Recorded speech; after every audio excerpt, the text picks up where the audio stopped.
A university professor started off his class by picking out of his back pocket a £20 note. And in this lecture hall of about 200 people, he asked, how many of you would like this note? Naturally, all 200 hands went up. He said, interesting. He then said, before I let you have it, let me ask you this question. He took the note and folded it in half twice. And then he said, how many of you want this note? Still, 200 hands went up. Now he said, let me try something else. He took the note and he crumpled it. He said, how many of you want this note now? Still, 200 hands went up. Finally, he chucked the note on the floor. He screwed it with his shoe and crumpled it even more, picked it back up, now with dirt, and said, how many of you want this note? All 200 hands were still up. He said, today you've learnt an important lesson. No matter how much I crumpled that note, how much I scrunched it up, how many times it was trodden on, you still wanted it because it was still worth £20. In the same way that that £20 note held its value, so do you.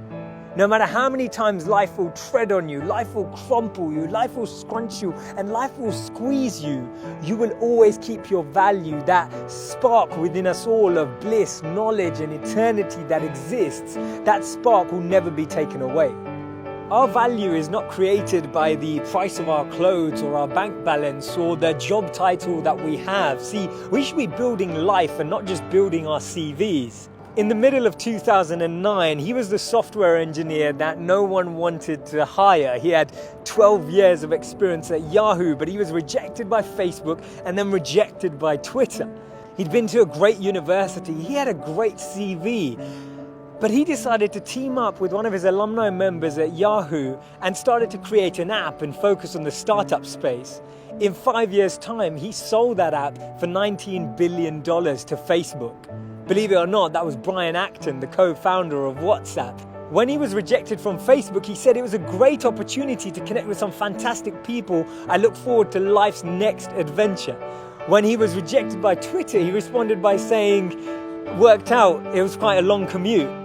It's so interesting to see that someone rejected from two of the top internet companies actually responded with humor and actually responded with positivity. This lady was diagnosed with clinical depression. Her marriage had failed and she was jobless with a dependent child. She was on a 4-hour delayed train journey from Manchester to London when she came up with this idea, and she started to write this book about this wizard. And as she started writing, she then finished her manuscript, took it to 12 publishers and was rejected by all 12. Believe it or not, that's J.K. Rowling. This man watched his first company crumble. He was a Harvard University dropout and his first company's demo didn't even work. He went on to build Microsoft. His name's Bill Gates. Therefore, failure is just a sign that we need to widen our scope. We need to be ready and build ourselves up for the next level. Actually, what we end up achieving is far greater than what we'd envisioned for ourselves. And this divine plan, this orchestration can't be happening without this intervention that occurs, because if we had it our way, we'd just settle, we'd just accept what we thought was our goal, what we thought we were chasing. But actually, I've noticed that when you don't get that, later down the line, you look back and you reflect and realize that what you've gained is so much greater. Failures are only failures when we don't learn from them, because when we learn from them, they become lessons, and we actually extrapolate all of these teachings and actually get more insight into how we can improve the way we work and how we can actually drive with a different energy.